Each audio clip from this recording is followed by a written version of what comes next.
두 번째 세션을 진행을 하도록 하겠습니다. UN 해양법 협약에 따른 배타적 경제 수역의 법적 체제입니다. 저희 패널 분들이 이제 무대 위에 올라오셨습니다. 오스만 K 카마라 재판관님께서 좌장을 맡아주시겠습니다. 부탁드립니다. 사회자님, 친절한 소개 말씀 감사드립니다.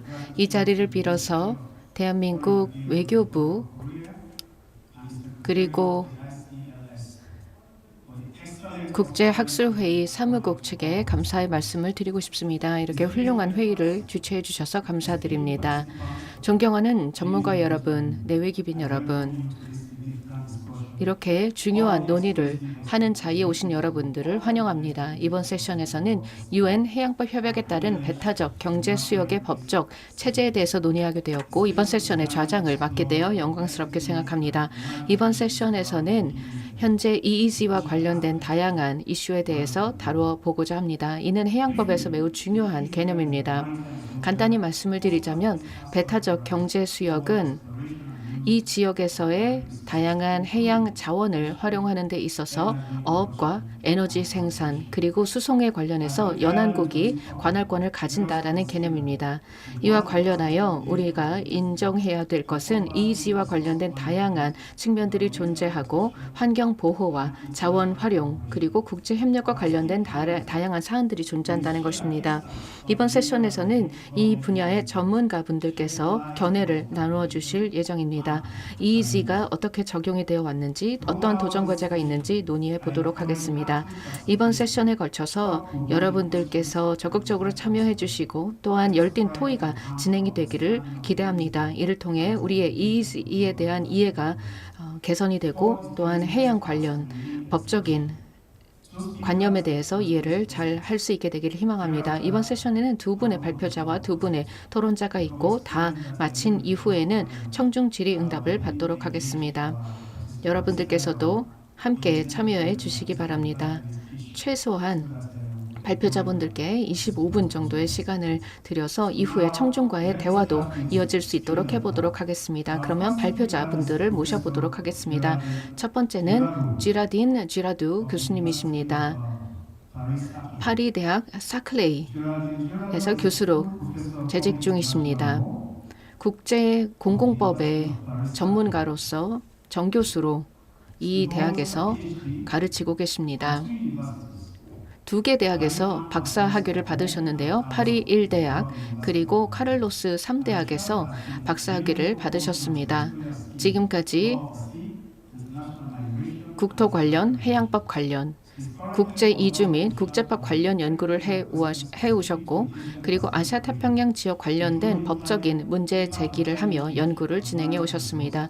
특히 해양 지역에 대한 기후변화의 영향 그리고 심해져 거버넌스에 대한 연구를 진행해 오셨습니다.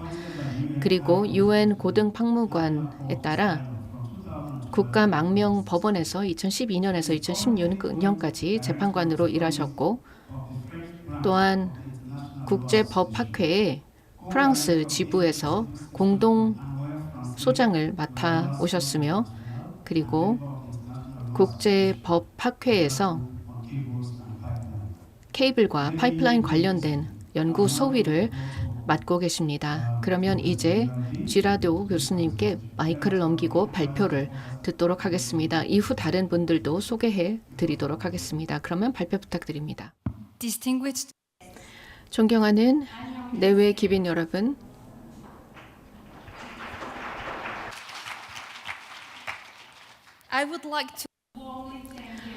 먼저 이 자리를 빌어서 이렇게 아름다운 학술 회의를 준비해 주시고 또한 저를 초청해 주신 주최 측에 감사의 말씀을 드리고 싶습니다. 저는 이 자리에 서게 되어 매우 기쁘게 생각합니다. 이번 세션에서는 EEZ의 법적 체제에 대해서 간단하게 말씀을 드리고자 합니다. 실제로 과거, 현재, 그리고 미래를 EEZ에 관련해서 논의하는 것은 사실 쉽지 않은 도전 과제입니다. 그래서 저는 이번 기회를 빌어서 파노라마적인 관점을 말씀을 드린 다음에 추가적인 논의를 할 수 있는 사항들에 대해서 문제 제기를 해보고자 합니다. 먼저 EEZ의 법적 체제라는 것은 완벽하지 않다는 점을 말씀드리고 싶습니다. 사실 완벽한 법적 체제라는 것은 존재하지 않겠지요. 독특하고 야심찬 규범적인 체제이지만 한계를 가지고 있습니다. 그렇지만 시간에 걸쳐서 지속적으로 이 체제가 발전되어 오면서 다양한 정치적인 이해관계에 영향을 받아왔고, 그리고 이 법의 유연성 덕분에 지속적으로 발전해 왔으며 국제재판소의 또한 역할도 컸다고 말씀을 드리도록 하겠습니다. 그러면 먼저 전반적인 말씀을 드려보도록 하겠습니다. 국제 해양은 인류의 공유 유산입니다만 제3차 UN 해양법 회의에서 이 배타적 경제구역이라는 개념이 혁신적으로 대두되게 되었습니다. 기선으로부터 200해리에 달하는 영역에 대해서는 연안국이 생물자원을 탐색하고 과학 연구를 진행하는 이런 활동을 가능할 수 있도록 함으로써 공해의 자유와 연안국의 경제적 이해관계의 균형을 맞추고자 했던 것입니다. 이전에 다양한 개도국들 그리고 EEZ가 채택이 되었던 그런 단계에서 존재하지 않았던 많은 국가들이 이의 혜택을 받을 수 있게 되었습니다. 그리고 운클로스가 채택된 이후에 빠르게 많은 국가들이 EEZ를 설정하게 되었습니다. 그러면서 이후에 EEZ는 이 해양법의 중요한 주축이 되었습니다. 운클로스에서 EEZ는 혁신적인 개념이었다고 말씀을 드렸고, 그리고 여러 차원에서의 양허를 통해서 설정이 된 것이지만 이후에 과연 EEZ의 법적 체제가 충분한 구성을 가지고 있어서 이 해양법의 발전을 충분히 수용할 수 있는가에 대한 문제가 제기되게 되었습니다. 이 질문에 대한 답을 찾기 위해서 먼저 어떻게 EEZ가 해양법의 중요한 제도가 되었는지 살펴보고자 합니다. 다음으로는 EEZ 법적 체제의 특수성에 대해서 살펴보고, 그리고 마지막으로 현재 그리고 미래의 도전 과제에 대해서 말씀드리도록 하겠습니다. 제2차 대전 이후에 해양법이 많은 불확실성을 가질 수밖에 없었습니다. 따라서 어업 활동이 전통적인 공해에서의 어업 활동의 자유뿐만 아니라 연안국들의 어업 활동을 보호하기 위한 노력들이 진행이 되게 되었습니다. 그리고 영해뿐만 아니라 남미의 기선으로부터 200해리에 달하는 영역에서의 권한을 주장을 하게 되면서 해양 자원, 생물 자원, 그리고 이들을 개발을 하는 그런 구역을 설정하여 경제적인 활동을 취할 수 있도록 하는 것이 중요한 과제가 되었습니다.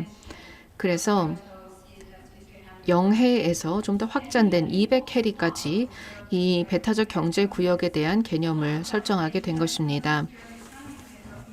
이러한 경계를 설정함으로써 다양한 지역에서 다양한 지질학적인 지역에서 경제 활동을 수행할 수 있도록 했고, 카리브해에서 이것이 매우 중요했으며 케냐에서 이 EEZ라는 개념에 대한 제안을 하게 되었습니다. 그리고 아프리카 국가들과 함께 이러한 내용이 진행이 되었으며, 이에 따라서 또 심해 관련된 논의도 시작이 되었고 국제해적기구도 생겨나게 되었고 제3차 UN 해양법 회의가 진행이 되게 되었습니다. 네, 제가 너무 빨리 장표를 넘겼는데요. 사실 당시에 전통적인 해양 강국들은 EEZ를 반대했습니다. 하지만 연안 국가들은 입장이 견고했고 또한 개도국들도 이를 지지했기 때문에 EEZ를 뒤집을 수는 없었습니다. 물론 일부 부문에 대해서는 논란이 있었지만 제3차 UN 해양법에서는 EEZ에 대한 빠른 합의를 도출할 수 있었습니다. 그러면서 새로운 개념의 EEZ가 합의가 되었고 200해리 EEZ라는 개념이 생겨나게 되었습니다. 과거에 논의가 되었던 이러한 영해 이외의 영역에 대해서의 권리에 대해서 이제는 EEZ라는 개념으로 수용을 하게 된 것입니다. 1970년대에 많은 국가들은 자신들의 국내법으로 EEZ를 입법화하게 되었습니다. 그리고 여기 화면에 보시는 것처럼 EEZ라는 부분은 해양에 아주 중요한 권역이 되었습니다. 특히 과거의 식민지였던 연안 국가들은 적극적인 노력을 기울여서 웅클로스의 효과를 높이고 EEZ를 자신들의 영토 구성에 포함을 시킴으로써 제121조의 기준에 따라서 명확하지 않은 그런 경계선에 대해서도 확정을 하기 위한 노력을 진행하였습니다.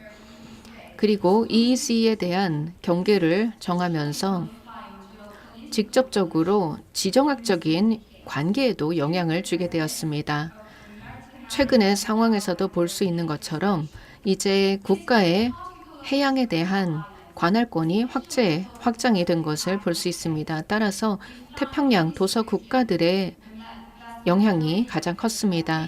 여기 지도에서 볼 수 있는 것처럼 전 세계에서 가장 넓은 규모의 배타적 경제 수역을 가지고 있는 국가들이 태평양 도서국가들이고 이러한 도서국가들은 360도로 200해리까지의 권역에 대한 관할권을 갖게 되었습니다. 이에 따라 새롭게 해양 강국으로 부상할 수 있는 그런 상황이 발생했습니다.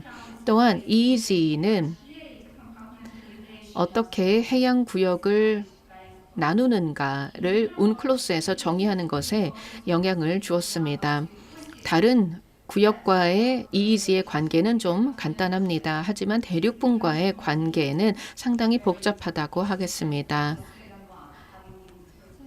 이렇게 대륙붕이 존재한다는 것, 그것은 고유한 어떤 권역으로서의 지위에 있어서 배타적 경제 수역과 애매모호한 부분들이 있습니다. 이에 따라 다양한 함의를 가지게 됩니다. 특히 국가 차원에서 환경을 보호할 의무, 그리고 해양 경계 분쟁 관련해서 논란이 발생을 하는 근거가 됩니다. 다음으로는 EEZ의 독특한 법적 체제에 대해서 말씀드리도록 하겠습니다. 사실 이는 영해도 아니고 그리고 공해도 아니기 때문에 이러한 EEZ에 대해서 아주 세심한 균형을 잡기 위해 노력을 했습니다. 연안국들의 이해관계와 기타 국가들의 이해관계를 조정하는 것이 매우 중요했습니다. 연안국들의 주권적 권리를 보자면 EEZ에는 기능적인 차원에서 접근을 하게 됩니다. 다시 말해서 연안국들의 경우에는 이와 같은 제한적인 차원에서만 주권적 권리를 행사할 수 있다라고 제한이 되어 있습니다. 운클로스 제56조에 보면 연안국이 EEZ에 대해서 어떠한 주권적인 권리를 가지는지 그리고 어떠한 관할권을 가지는지를 규정하고 있습니다. 연안국은 여기 나와 있는 것처럼 자연 자원을 탐사하고 활용하는 것과 관련된 주권적 권리를 가지고 있습니다. 또 여기에는 해저에 대한 활동도 포함합니다. 자연자원의 탐색 그리고 활용과 관련하여 주권적 권리를 가지게 되고 해수, 해류, 풍력을 이용한 에너지 생산에 있어서도 연안국들은 주권적 권리를 가지게 됩니다. 그리고 운클로스에서 또한 개도국들의 이해관계를 고려하였습니다. 자신들의 연안에 가까운 지역에 지나친 자원 활용을 예방하기 위한 노력도 포함이 되어 있습니다.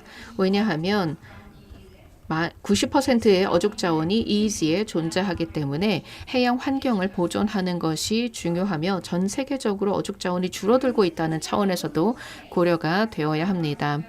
연안국들은 관할권에 여러 가지 관할권을 가지고 있고 그리고 EEZ에서 생물 자원을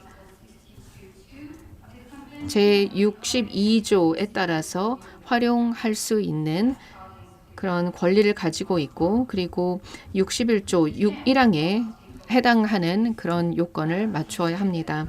그리고 제62조에 따르면 연안국은 자신들의 어족 자원을 관리할 그럴 의무를 가지고 있다라고 합니다. 하지만 일방주의는 웅클로스에서 적용이 되어서 연안국이 EEZ에서의 어족 또 어업 활동은 지역 차원에서의 어족 자원 관리를 위한 활동과 상호 보완된다라고 되어 있습니다. 그리고 연안국들의 EEZ에 대한 관할권이 나와 있는데요. 이 관할권의 경우에는 EEZ 내에서 인공섬과 시설 그리고 구조물들을 설치할 관할권을 가지고 있고 해양과학조사와 해양환경보존 및 보호에 대한 관할권을 가지고 있습니다.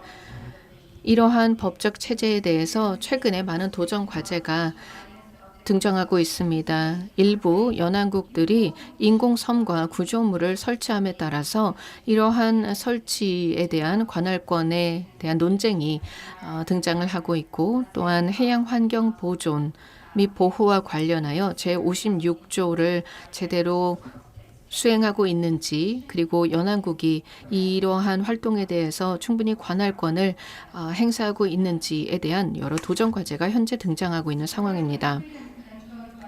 다음으로 제3국의 EEZ에 대한 권리와 의무를 보도록 하겠습니다. 항행, 상공, 비행의 자유가 있겠고 또 EEZ에서의 해저 전선 그리고 관설 부설의 자유가 있고 그리고 다른 공해 관련된 규칙을 적용한다라고 되어 있습니다. 또한 다른 국가의 EEZ에서 제3국가의 의무가 명확하게 나와 있습니다. 해당 연안국의 법 및 규제를 존중할 것을 명시하고 있고 그리고 연안국과 제3국은 서로의 권리 및 의무를 타당하게 고려할 것을 제시하고 있습니다. 따라서 이러한 의무에 대해서 명확하게 법에서 정의한 것은 아니지만 이후에 판례법을 통해서 좀 더 명확도가 높아지게 되었습니다. 제58조를 보면은 각국이 연안국의 권리와 의무를 적절하게 고려하도록 되어 있고 그리고 권리 행사와 의무에 있어서의 균형을 잡아야 한다는 점을 암시하고 있습니다. 물론 이러한 이 적절한 고려라는 것이 챌린지가 될 수 있겠고 그리고 이에 대해서 국제해양법재판소 등의 역할이 매우 중요하다고 하겠습니다. 현재 그리고 미래의 EEZ 법적 체제에 대한 도전 과제를 그럼 이제 살펴보도록 하겠습니다. 두 가지 이와 관련된 접근 방법을 펼칠 수 있을 것입니다. 제가 앞서서 우리가 규범적인 접근이라고 하는 것, 다시 말해서 특정한 규범을 바탕으로 한 접근을 취할 수도 있겠고 아니면 실질적인 사건, 사실관계 그리고 상황의 변화에 따라서 현재 도전 과제를 설명해 볼 수도 있을 것입니다. 첫 번째로 규범적 접근과 관련하여 저는 베크맨과 다반포트, 다반포트 교수님 여기 계시죠? 이분들의 논문을 인용을 해보았습니다. 여기 보면 여러 가지 규범적인 접근 차원에서의 도전 과제가 있습니다. EEZ의 자유 그리고 웅클로스에서 가지고 있는 그런 규제 간의 상충 이슈라든지 아니면 특정한 어떤 정의 그리고 개념에 대한 불확실성이 존재한다는 것도 도전 과제가 될 것입니다. 이러한 법적 체제에 대한 도전 과제뿐만 아니라 이 EEZ라는 제도 자체, 그 제도의 존재 자체에 대한 도전 과제도 있고 그리고 이외에도 중대하게 최근의 상황으로 인해서 EEZ에 영향을 미치는 상황들이 발전하고 발생하게 되었습니다. 여기 기후변화도 나와 있고 분쟁과 안보 관련된 이슈도 있는데 제가 다 나열하지는 않겠습니다. 자, 다음 먼저 경계 획정부터 말씀을 드리도록 하겠습니다. 사실 오늘날의 가장 중요한 도전 과제는 아니지만 여전히 도전 과제로 남아 있고 일부 전 세계 일부 지역에서는 이것이 여전히 이슈가 되고 있습니다. 두 개 이상의 국가가 서로 상충하는 권한을 주장할 때 경계를 획정해야 합니다. 그리고 여러 외교적인 타결이 이루어지지 못한다면 법적인 제도를 통해 분쟁 해결 절차를 통해서 해결을 해야 할 것입니다. 다음으로는 해수면 상승으로 인한 도전 과제가 있습니다. EEZ 자체에 관련된 부분인데요. 해수면 상승과 관련된 내용은 UNCLOS에 들어가 있지 않기 때문에 EEZ의 영속성 내지는 EEZ의 한계에 대해서 생각해 보아야 합니다. 저수면 일대를 기준으로 한 기선이 과연 이동해야 되는가? 해수면 상승과 관련해서는 군소 도서 국가들은 이것이 매우 중요한 이슈입니다. 그래서 이들의 최악의 시나리오 상에서 아예 해수면 상승으로 인해서 자신들의 영토가 물속에 잠기게 될 경우 어떻게 될 것인가에 대해 고려해 보아야 할 것입니다. 이런 군소 도서 국가들의 경우에는 법적인 진화가 이루어져야 된다라고 주장을 합니다. EEZ가 고정된 영속된 개념이 아니라는 것입니다. 최근에 PIF에서도 기후변화로 인한 해수면 상승하 해양구역 보존을 선언을 한 바 있습니다. 그리고 여기에서 강조하고 싶은 것이 바로 군소 도서 국가들이 해양법의 미래를 결정하는 데 아주 중요한 역할을 한다는 점입니다. 물론 앞서서 해수면 상승도 이야기했지만 기후변화와 환경이 매우 중요한 변수가 되고 있습니다. 첫 번째는 이와 관련하여 생물 자원을 지나치게 남획하고 있다는 점입니다. 현재 어족 자원이 빠르게 감소하고 있습니다. 해양법과 또 다양한 법적인 규제를 통해서 이를 보호하려고 하고 있지만 여전히 효과적이지 않습니다. 또한 제61조에 따르면 연안국들은 가능한 과학적인 증거를 바탕으로 해서 적절한 해양 자원 보존 활동을 벌여야 하며 이를 통해서 EEZ에 있어서의 생물 자원과 다양성을 보호해야 된다라고 되어 있습니다. 이는 연안국가들의 의무입니다. 생물 다양성 그리고 생물 자원을 보호하고 보존하는 것이 중요하기 때문에 UNCLOS의 전반적인 권고에서 굳히는 것이 아니라 좀 더 적극적인 활동을 해야 된다는 점입니다. 그리고 또한 UNCLOS는 기후 환경을 보호하는 데 매우 중요한 역할을 하며 최근에 국제해양법 재판소에서 기후변화와 관련된 권고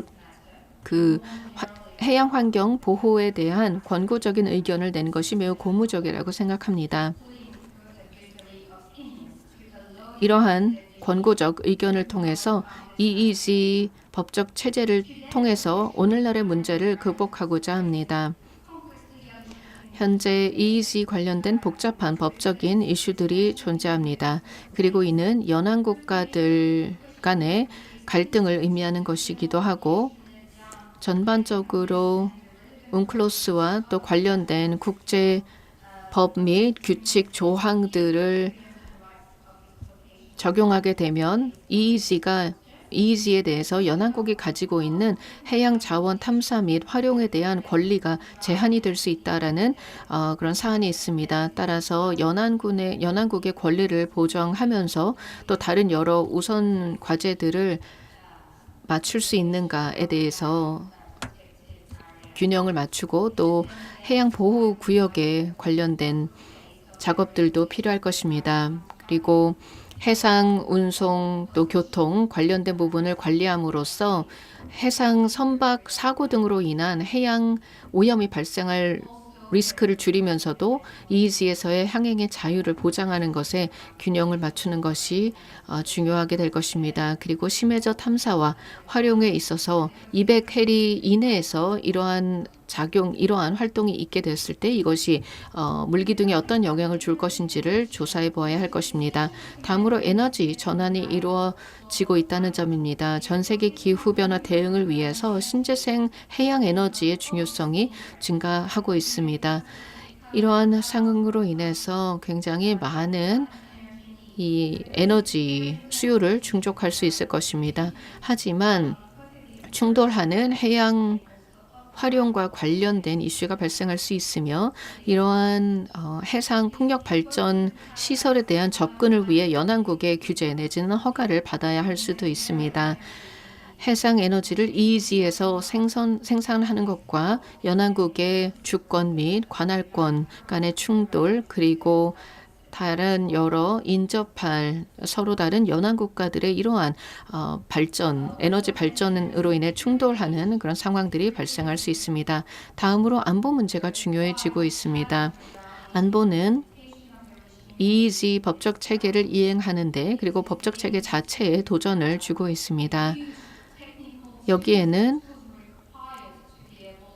특히 이 지역의 안보를 담보하기 위해 필요한 여러 기술, 장비들이 동원이 됩니다. 불법 어업을 단속하기 위한 활동도 필요하겠고 또한 케이블 관련된 보안도 필요합니다. 전 세계적으로 해저 네트워크 케이블에 대해서는 오전에도 논의가 되었습니다. 과연 법적인 체제가 이와 관련하여 어떻게 변화해야 되는가의 이슈가 있겠고 전 세계가 점점 더 이러한 해저 통신 케이블에 의존하고 있기 때문에 굉장히 다른 여러 행위자들이 여기에 관여하고 있다는 점 그리고 많은 국가들이 자체적으로 법률과 규제를 도입시킴으로써 해저 케이블을 사용하고자 하는데 이는 해양 자원의 활용 및 탐사와 연결이 되고 또 이러한 케이블 등과 같은 이슈를 국제법에서 어떻게 다룰 것인가를 논의해야 합니다. 마지막으로는 너무 드라마틱하게 결론을 짓고자 하지는 않지만 EEZ의 법적 체계와 관련하여 어떠한 도전 과제가 또 있는가라고 하면 결국 좀 더 큰 맥락에서 해양을 둘러싼 분쟁과 갈등이 심화되고 있다는 것입니다. 해양법 자체 전체 해양법 이 현재 큰 도전 과제에 직면해 있다는 것입니다. 이것으로 마치겠습니다. 감사합니다. 제랄린 지라도 교수님, 네, 발표 감사합니다.